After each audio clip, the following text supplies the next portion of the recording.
जय सनातन धर्म की। प्रिय सनातनियों, आप सभी का स्वागत है हमारे इस कार्यक्रम में। सनातनियों, आज आपको मैं सनातन के विज्ञान के बारे में वो चीज बता रहा हूं इस वीडियो के अंदर, जिसको जानने के पश्चात आपको ये बात भी समझ आएगी कि सनातन का ज्ञान और सनातन का विज्ञान कितना महान है और ये धरती पर कब से लागू है।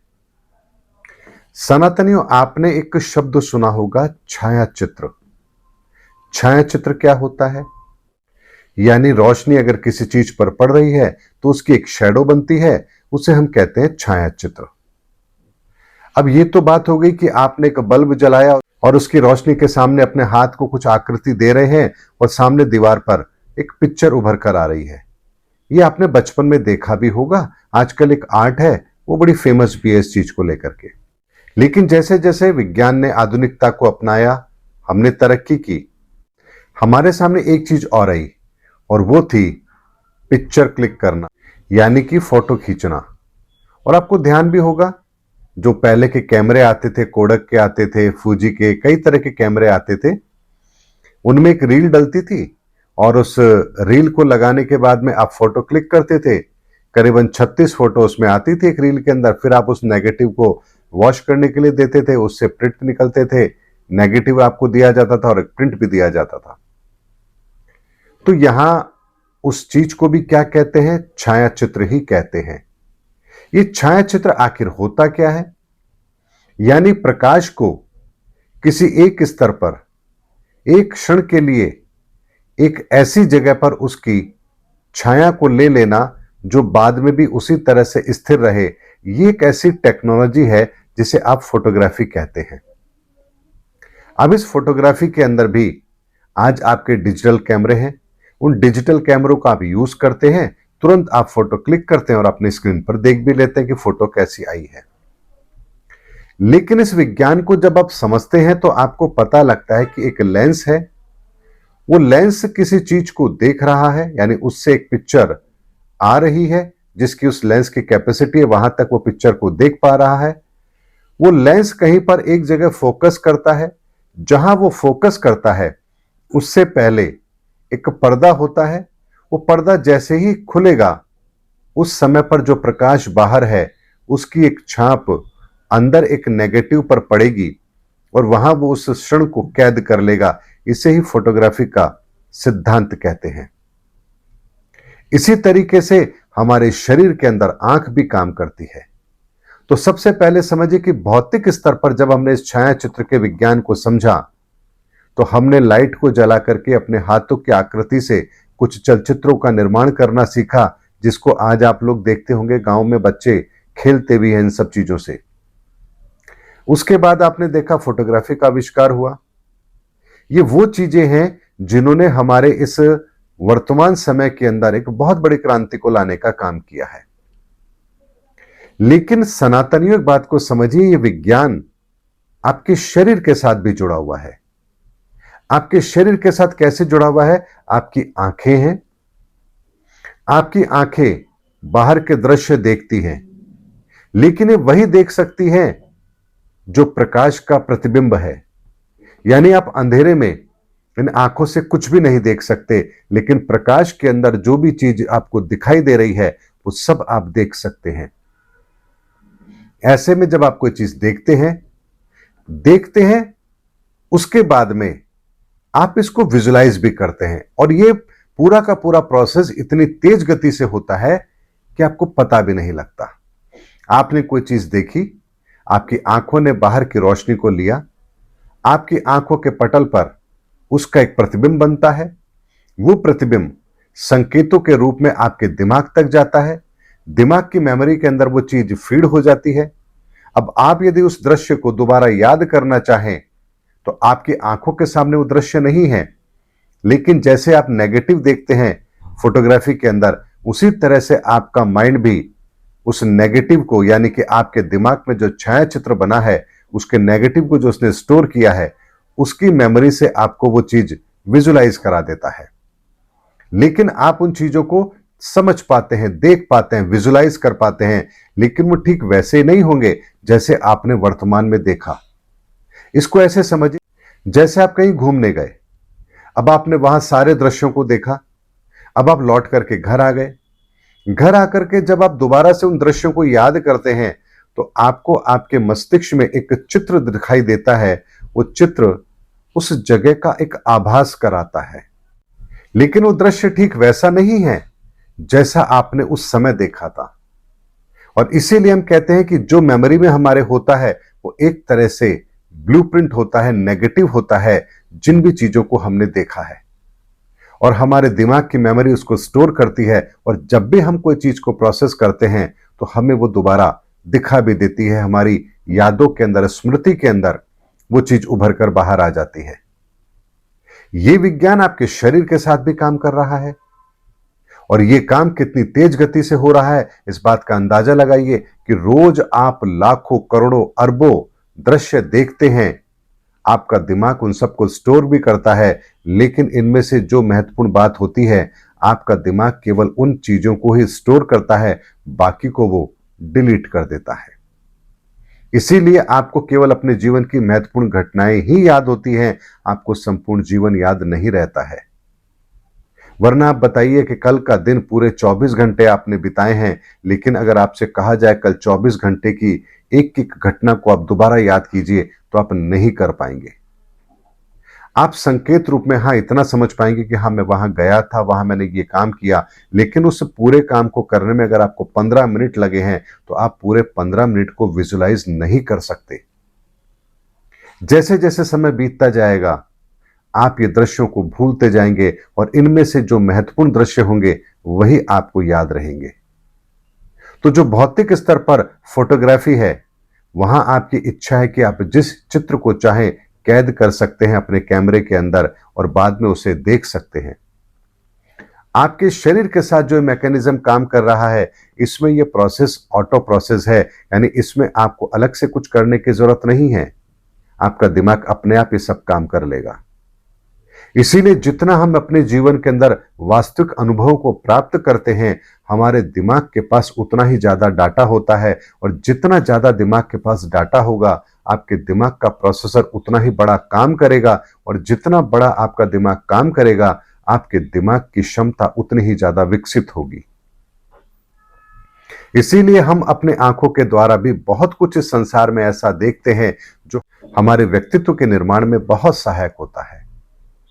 अब यहां तक की बात मैंने आपको क्यों बताई, अब इस विज्ञान को समझ लीजिए। अब आपको सनातन का विज्ञान और उसका महत्व भी समझाता हूं। मान लीजिए आप ये सब कुछ देख रहे हैं, समझ रहे हैं कि आपके शरीर के लेवल पर भी ये सब कुछ हो रहा है, भौतिक लेवल पर भी हमने वो तकनीक विकसित कर ली है, लेकिन ईश्वरीय सत्ता के अंदर वो कौन सा मैकेनिज्म है जो इन सारी चीजों को डिकोड करता है, इनको स्टोर करता है, इनको विजुलाइज करता है और इनको दोबारा से चरितार्थ करता है। सारा का सारा डाटा वो कैसे स्टोर करते हैं, कैसे इस तकनीक का इस्तेमाल करते हैं, तो अब इस विज्ञान को समझिए। इस ब्रह्मांड के अंदर जो सबसे महत्वपूर्ण रोशनी है वो होती है सूर्य की रोशनी। सूर्य अर्थात ब्रह्मांड का पहला तत्व। इस पहले तत्व की रोशनी के अंदर ही सातों रोशनी समाई हुई होती हैं, लेकिन इस सूर्य की रोशनी से भी अगर सातों एनर्जी को अलग करना है, सातों ऊर्जाओं को अलग करना है, सातों रंगों को अलग करना है, तो फिर इसके लिए 7 ग्रहों का कॉन्सेप्ट है। तो इस 7 ग्रह, एक एक ग्रह एक एक रंग, एक एक ऊर्जा को रिप्रेजेंट करते हैं। तो सूर्य की रोशनी से पर्टिकुलर वही ऊर्जा एक एक ग्रह अवशोषित करता है, और वहां से रिफ्लेक्ट होकर के जब ये रोशनी धरती पर पड़ती है तो यहां पर चित्र सजीव होते हैं। अब इस बात को ऐसे समझिए कि यहां तक 7 ग्रहों का सिद्धांत तो आपने समझ लिया कि हां सूर्य से रोशनी निकली, 7 ग्रहों तक ये परिवर्तित होती है। एक एक ग्रह एक एक रोशनी को स्टोर करने की ताकत रखता है, उसको रिफ्लेक्ट करने की ताकत रखता है, एक पर्टिकुलर रोशनी को डिकोड करने की ताकत रखता है। और यहां से जो परिवर्तित होकर के रोशनी धरती पर आ रही है तो ठीक उसी तरह का दृश्य उत्पन्न हो रहा है जैसे आप पिक्चर चलती है और पर्दे पर दृश्य देखते हैं। लेकिन ग्रहों की संख्या तो 9 बताई गई है। राहु केतु को यहां क्यों शामिल कर लिया गया? और आजकल के बहुत सारे एस्ट्रोलॉजर जो अपने आप को महान मानते हैं, वो तो अब नेपच्यून, प्लूटो, यूरेनियस इसकी भी भविष्यवाणी करते हैं। क्या प्लूटो ने अब इस राशि में प्रवेश किया तो धरती पर ये होगा। अगर इतना महान ज्ञान उनके पास है तो क्या हमारे ऋषि मुनि वो समझदार नहीं थे? क्या वो ज्योतिष के ज्ञान के साथ में इन 9 ग्रहों की परिभाषा के अंदर राहु केतु के अलावा किसी और 2 ग्रह को नहीं डाल सकते थे? क्या 10 ग्रह वो नहीं कर सकते थे? यूरेनस, प्लूटो, नेपच्यून इनको उन्होंने महत्व नहीं दिया, लेकिन यहां राहु केतु को महत्व दिया। आखिर दिया तो क्यों दिया? सनातनियों में दावे से कह सकता हूं कि इस बात का उत्तर आपको इस धरती का एक भी एस्ट्रोलॉजर नहीं दे सकता, क्योंकि उनके पास जो ज्ञान है वो किताबी ज्ञान है। उन्होंने जो शास्त्रों में पढ़ा बस उसको वैसे के वैसे याद किया और उसके आधार पर वो प्रिडिक्शन करते हैं या भविष्यवाणी करते हैं या किसी भी तरह का जो ज्योतिषीय गणना है वो सब उसी के आधार पर करते हैं। लेकिन पंचांग निर्माताओं ने भी कभी यूरेनस, प्लूटो और नेपच्यून को स्थान नहीं दिया अपने पंचांग के अंदर।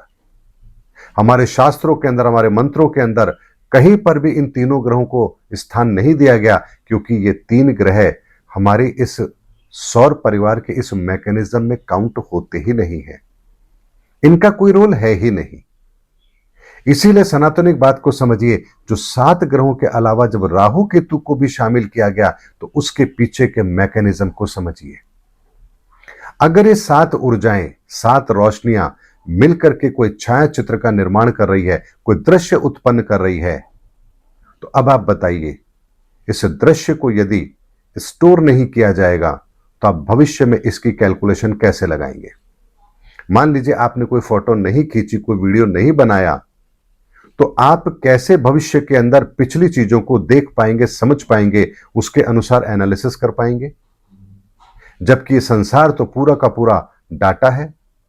जैसे हमारे सिस्टम के अंदर बहुत सारे डाटा होते हैं, जितनी भी टेक्नोलॉजी है सब कुछ डाटा के ऊपर निर्भर करती है, तो ब्रह्मांड जो इतना बड़ा काम कर रहा है इसके पीछे भी तो कोई ना कोई डाटा सेंटर होगा, कोई ना कोई तकनीक तो काम कर रही है। तो ऐसे में सनातनियों, इन 2 ग्रहों को, राहु केतु को जो कहा गया है कि छाया ग्रह हैं, तो अब आपको समझ जाना चाहिए कि छाया का मतलब क्या होता है। छाया मतलब शैडो, यानी एक ऐसी शैडो जो कहीं ना कहीं किसी चित्र को स्टोर जरूर कर रही है। तो क्रांति वृत्त के 2 ऐसे बिंदु जो नॉर्थ नोड और साउथ नोड कहलाते हैं, इन्हें ही हम कहते हैं राहु और केतु। यानी यहां पर पृथ्वी के एक्सेस में इसके अपने जो क्रांति वृत्त है उस पर ये 2 शैडो ऐसी बनती है जिसके पीछे 3 ग्रह काम करते हैं, एक सूर्य, एक पृथ्वी और एक चंद्रमा। इन तीनों के कॉम्बिनेशन से ही इस राहु केतु का निर्माण होता है, क्योंकि सूर्य रोशनी देने का काम करता है और पृथ्वी और चंद्रमा इनकी शैडो से एक 2 ऐसी स्थिति का निर्माण हो रहा है जो नॉर्थ नोड और साउथ नोड का काम कर रही है। ऐसे में 7 ऊर्जाएं जो एक चित्र इस धरती पर प्रकट कर रही है, उस चित्र के रूप में हम काम कर रहे हैं। यानी हम एक दृश्य हैं जो ईश्वरीय सत्ता ने इस धरती के लिए क्रिएट किया है।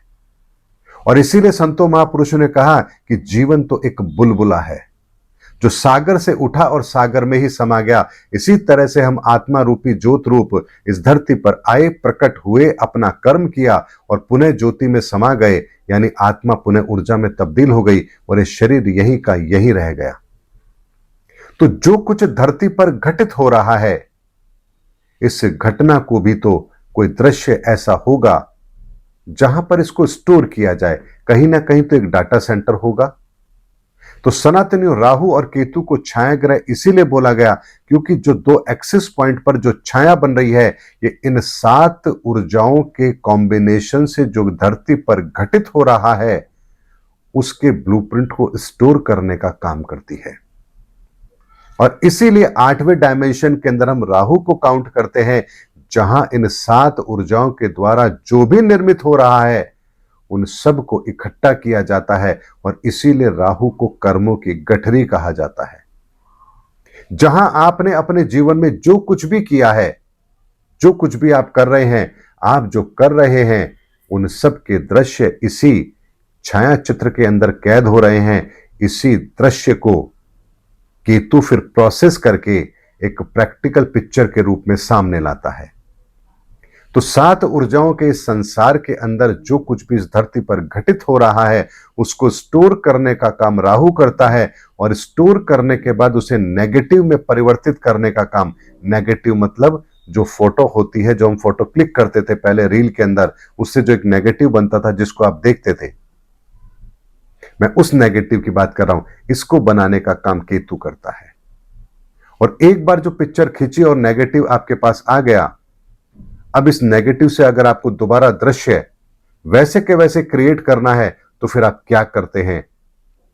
अगर आपने प्रोजेक्टर देखे होंगे, पुराने जो प्रोजेक्टर काम करते थे, तो उसमें एक रील चला करती थी, बहुत तेज गति से वो रील चलती है और पीछे से एक बहुत हाई वोल्टेज का बल्ब उस पर रोशनी डालता है, और वो रोशनी जब डालता है तो कुछ दूरी पर एक सफेद पर्दा होता है, उस पर वो दृश्य प्रकट होता है। ठीक केतु ने जो नेगेटिव क्रिएट किए हैं, जो दृश्य उसने संजो के रखे हैं, जो राहु के यहां स्टोरेज में थे, केतु ने उसको कन्वर्ट कर दिया। अब जब केतु ने उसको कन्वर्ट कर दिया तो एक तरीके से सबूत हो गया। अब ये वो दृश्य है जो घटित हुआ है और प्रमाण के तौर पर मौजूद है। इसीलिए केतु को मोक्ष का दाता कहा जाता है, क्योंकि केतु के पास वो सारे के सारे डाटा हैं जो उस पिक्चर को दोबारा से सजीव करने की ताकत रखते हैं। इसीलिए वो उन दृश्यों के द्वारा दोबारा वो अनुभव पैदा करने की ताकत रखता है। जैसे आप पिक्चर को देख के दोबारा से वही स्मृति आपकी याद आ जाती है, और हां ये तो मैंने देखा था। तो जो आप माइंड में विजुलाइज करते हैं, अगर आपके सामने वो दृश्य फोटो के रूप में हो तो वो चीजें ज्यादा अच्छी तरह से आप विजुलाइज कर पाते हैं। वहां उसको आप एनालिसिस कर पाते हैं, अरे इस फोटो में तो मेरी आंख बंद हो गई, इसमें तो मेरा एक्शन ठीक नहीं था, देखो ये फोटो मेरी कैसी आई है। ये आप कब देख पा रहे हैं? ये आप जब देख पा रहे हैं जब वो नेगेटिव एक प्रिंट के रूप में आपके सामने है।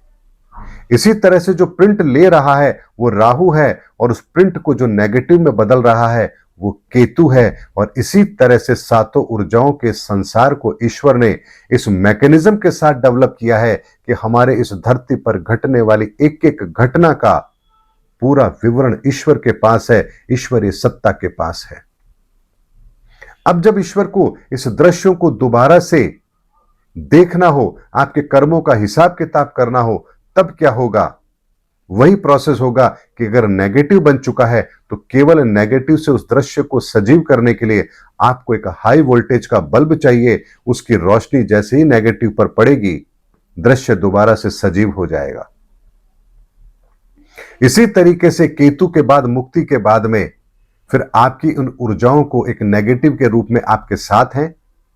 अब आप जब अगला जन्म ले रहे हैं तो वही ईश्वरीय सत्ता, वो प्रकाश पुनः इस धरती पर उसी तरह के रोल को प्ले करता है। अगले जन्म के अंदर आपके केतु के साथ जो आपको आपके पिछले प्रारब्ध मिले हैं, अब वो प्रारब्ध एक नेगेटिव के रूप में आपके साथ हैं। और ईश्वरीय तत्व जो ऊर्जा है वो जैसे ही आपके शरीर के भीतर प्रवेश करती है, अब वो नेगेटिव, वो दृश्य दोबारा से इस धरती पर प्रकट होने के लिए तैयार हैं। और इसीलिए हर व्यक्ति अपने कर्मों के आधार पर कर्म करने के लिए बाध्य है।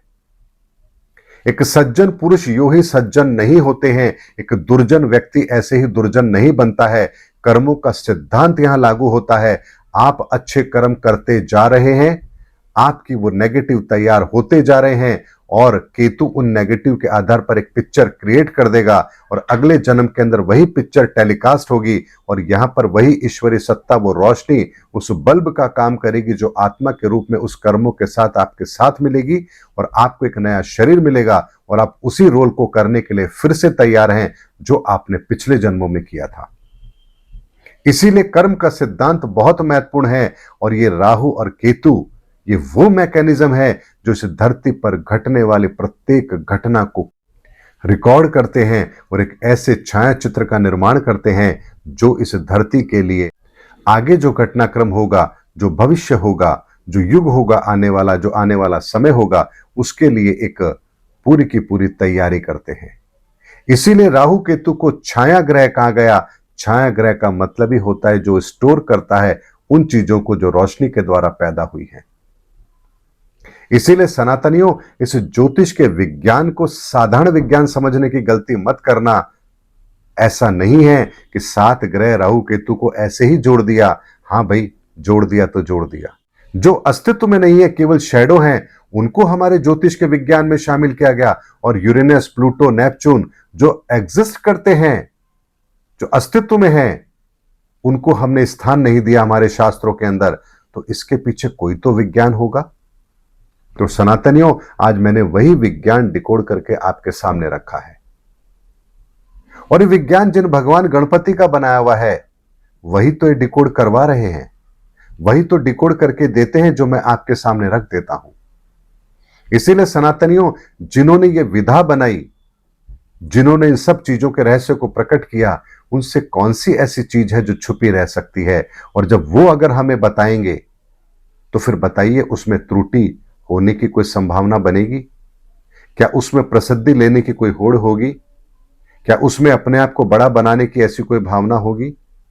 क्योंकि ज्ञान संसार की भलाई के लिए है, और जो ज्ञान संसार की भलाई के लिए है, मैं उसको आपके सामने वैसे ही रख रहा हूं जैसे भगवान गणपति मेरे सामने रख रहे हैं। इसीलिए सनातनियों, इस ब्रह्मांड के अंदर जो 7 ग्रह हैं, उसका विज्ञान सनातन के आधार पर मैंने आपके सामने रखा है कि किस तरह से काम करता है। तो सोचिए, ब्रह्मांड के लेवल पर भी कैसे इन चीजों का निर्माण हो रहा है। यानी आप ये कह सकते हैं कि ब्रह्मांड में भी सीसीटीवी कैमरे लगे हैं, जो पल पल की रिकॉर्डिंग कर रहे हैं, और वो रिकॉर्डिंग पूरी प्रोसेस हो रही है, वो पूरा का पूरा डाटा एनालिसिस हो रहा है, और प्रत्येक व्यक्ति को उसके कर्मों की गति का सिद्धांत पता होना चाहिए, ताकि उसको ये पता हो कि उसकी अगली गति कोई और तय नहीं कर रहा है, वो स्वयं तय कर रहा है। इसीलिए आपको अपने कर्मों से खुद को डरना है, किसी दूसरों के कर्मों का हिसाब किताब आपको नहीं लगाना है। अरे वो तो ऐसा है, वो तो ऐसा है, ये ऐसा है, वो ऐसा है।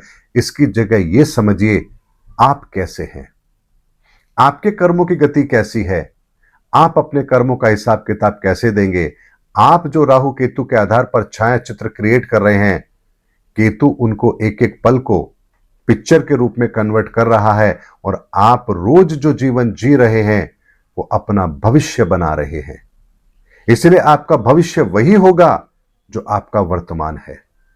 इसलिए आप आज के वर्तमान के अंदर ही जीते हैं, और वर्तमान ही भविष्य की एक ऐसी पिक्चर तैयार करता है, और वही भविष्य की पिक्चर आपका भाग्य है, जो अगले जन्म के अंदर ठीक आपको वैसे ही परिस्थितियों के अंदर पैदा करेगा जिसको आपने खुद ने क्रिएट किया है। इसलिए ज्योतिष के इस विज्ञान को, सनातन के इस विज्ञान को समझिए। ये यूं ही नहीं है, यूं ही नहीं कह दिया कि 9 ग्रह हैं, राहु केतु भी ग्रह हैं, ये छाया ग्रह हैं, ये काम कैसे करते हैं।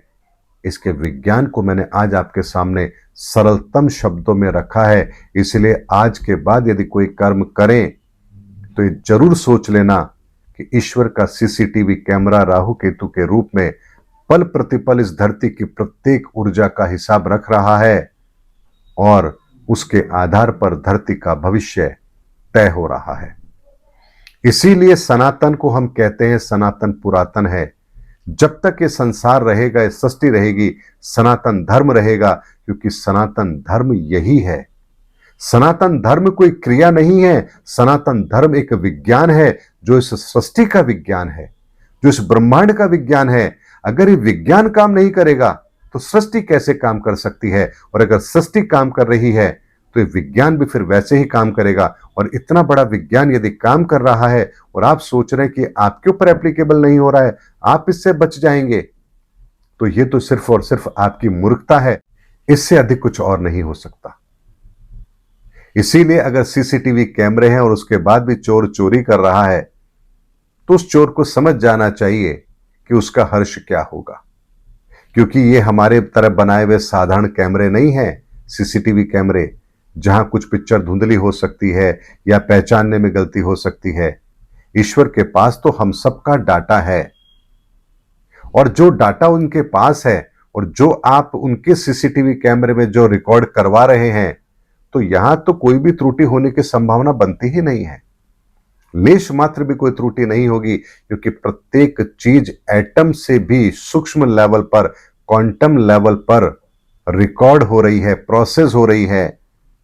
और आप जानते हैं कि क्वांटम लेवल पर जो चीज प्रोसेस होती है, उसकी गति बहुत ज्यादा होती है। इसीलिए हमारे वैज्ञानिक भी ये कह रहे हैं कि क्वांटम लेवल पर जब हम किसी चीज को कैलकुलेट करते हैं तो वो सीमा बहुत बड़ी हो जाती है। हमारे आज की कैलकुलेशन से वो कई हजारों गुना ज्यादा क्षमता के साथ कैलकुलेशन को करने की हमें ताकत देती है। तो सोचिए, हम तो अभी इस विज्ञान को समझ रहे हैं, ब्रह्मांड में तो ये विज्ञान काम कर रहा है और हजारों लाखों साल से काम कर रहा है। इसीलिए सनातनियों, एक एक चीज सनातन की मैं आप लोगों के सामने रख रहा हूं, क्योंकि अब सनातन की बातों से अगले लेवल की बात रखना जरूरी है। इसीलिए प्रत्येक वीडियो में मैं कोशिश करता हूं कि आपके सामने सनातन का वो विज्ञान रखूं जो आपकी आंख खोलने के लिए पर्याप्त हो, आपको यह समझाने के लिए पर्याप्त हो कि आप जो कुछ भी कर रहे हैं पल प्रतिपल आप किसी की निगाहों के सामने हैं और वहां सब कुछ नोट हो रहा है और उसमें आप कुछ भी नहीं कर सकते। जब न्याय होगा तो आपके एक एक पल की रिकॉर्डिंग आपके सामने रख दी जाएगी। उम्मीद करता हूं सनातनियों, मेरा वीडियो आपको जरूर अच्छा लगा होगा। अगले वीडियो में आपसे फिर भेंट होगी, तब तक हमारे चैनल पर बने रहिए। जय सनातन धर्म की, जय धर्म युग की, जय सनातन विश्व।